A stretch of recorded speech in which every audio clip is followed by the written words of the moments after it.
ಗಾಂಧೀಜಿ ಕೂಡ ನಮ್ಮ ಬಂದಿತ್ತು.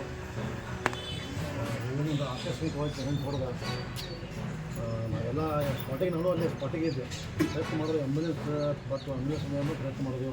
ಪಟ್ಟು ಹೋಗಿ ಅಪ್ಪನವ್ರು ಇದ್ರೆ ಅದೇ ಸ್ಪಾಟಿಗೆ ಅವರು ಬಂದರು. ಅಲ್ಲೇ ಸ್ಪಾಟಿಗೆ ಬಂದು ಅವ್ರನ್ನ ದವಾಖಾನೆಗೆ ಹೋಗತ್ತಾರೆ ಇನ್ನೂ ಪಾಸ್ ಮಾಡಿ ಬರ್ತೀನಿ ಅಂತಂದರು. ನಾವು ಅಂದ್ಕೊಂಡ್ರೆ ಇಮಿಡಿಯೇಟ್ ಹೋಗಿಬಿಟ್ಟು ಚೇತನ್ ಹೇಳಿದ್ರು ನೀವು ಹೋಗ್ಬೇಕು. ನಾವು ಹೋದ್ವಿ. ನಾವು ಭಾಳ ಪ್ರಯತ್ನ ಮಾಡಿದ್ವಿ. ಹಾಸ್ಪಿಟಲ್ ಹೋಗಿದ್ರು ಅಕ್ಕವರು ಇದರಲ್ಲಿ ಏನು ದೊಡ್ಡ ದೇವರಿಗೆ ಅಷ್ಟೇ ಅವರು ಅವ್ರಿಗೆ ನಾವು ಒಬ್ಬ ಕಾರ್ಯಕರ್ತರು ಕಳ್ಕೊಂಡಿವು. ನಾವು ಭಾಳ ಅನುಮಂತಾಗ್ತು. ಅದೇ ರೀತಿಯಾಗಿ ಎಲ್ಲ ಮಹಾಮಂಡಳಿಗಳು ಎಲ್ಲ ಗಣಪತಿ ಎಲ್ಲರೂ ಅವತ್ತು ಇಮಿಡಿಯೇಟ್ 20 ಮಿನಿಟ್ನಾಗೆ ಎಲ್ಲರೂ ಇಮಿಡಿಯೇಟ್ ಅಂದರೆ ಸ್ಟಾಪ್ ಮಾಡಿ ಮೌನ ಚೇಂಜ್ ಮಾಡಿ ಇದು ಕೂಡ ಅವರು ಕೂಡ ಸಹಭಾಗಿಲ್ಲ. ನಾವೆಲ್ಲರೂ ಕೂಡ ಯಾವಾಗಲೂ ಅಪ್ಪನ ಪ್ರತಿಷ್ಠೆಲ್ಲ ಸಮಾಜಕ್ಕೆ ಯಾವಾಗಲೂ ಬಿಟ್ಟಿಲ್ಲ. ಸಮಾಜದ ಜೊತೆ ಯಾವುದೇ ಕಾರ್ಯಕ್ರಮದಲ್ಲಿ ಅವ್ರು ಸಮಾಜದ ಜೊತೆ ಇರ್ತಾರೆ. ಯಾವಾಗಲೂ ಮುಂದಿರ್ತಾರೆ. ಏನು ಅದಾರ ಅವ್ರ ದುಃಖನಾಗ ಎಲ್ಲ ಕೂಡ ನಮಗೆ ಸಂತಾನ ಹೇಳಕ್ಕೆ ಬಂದಾರೆ ಹೇಳಿಸಿ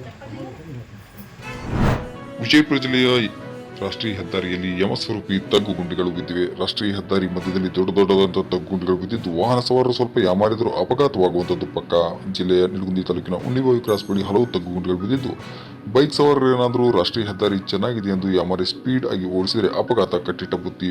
ವಿಜಯಪುರ ಬೆಂಗಳೂರು ರಾಷ್ಟ್ರೀಯ ಹೆದ್ದಾರಿಯಲ್ಲಿ ಈ ತರಹದ ತಗ್ಗು ಗುಂಡಿಗಳು ಬಿದ್ದಿವೆ. ಇನ್ನು ಅಪಘಾತ ಸಂಭವಿಸುವ ಮುನ್ನ ಎಚ್ಚೆತ್ತು ಈ ತಗ್ಗು ಗುಂಡಿಗಳನ್ನ ಮುಚ್ಚುವ ಕೆಲಸಕ್ಕೆ ಜನಪ್ರತಿನಿಧಿಗಳು ಅಧಿಕಾರಿಗಳು ಮುಂದಾಗಬೇಕಿದೆ. ಇನ್ನು ಶುಕ್ರವಾರ ಸಂಜೆ 5:30 ಗಂಟೆ ಹೊತ್ತಿಗೆ ನೋಡಿರುವಂತಹ ಸಂದರ್ಭದಲ್ಲಿ ಹಲವೆಡೆ ರಾಷ್ಟ್ರೀಯ ಹೆದ್ದಾರಿಯಲ್ಲಿ ತಗ್ಗುಂಡಿಗಳು ಬಿದ್ದಿದ್ದು ಈ ನಿಟ್ಟಿನಲ್ಲಿ ಸಂಬಂಧಪಟ್ಟಂತಹ ಅಧಿಕಾರಿಗಳು ಹಾಗೂ ಜನಪ್ರತಿನಿಧಿಗಳು ಈ ಕುರಿತು ಲಕ್ಷ್ಯ ವಹಿಸಿ ಅಪಘಾತ ಸಂಭವಿಸುವ ಮುನ್ನವೇ ರಾಷ್ಟ್ರೀಯ ಹೆದ್ದಾರಿಯಲ್ಲಿ ಬಿದ್ದಿರುವಂತಹ ತಗ್ಗುಗುಂಡಿಗಳು ಮುಚ್ಚುವಂತಹ ಕಾರ್ಯಕ್ಕೆ ಮುಂದಾಗಬೇಕಿದೆ.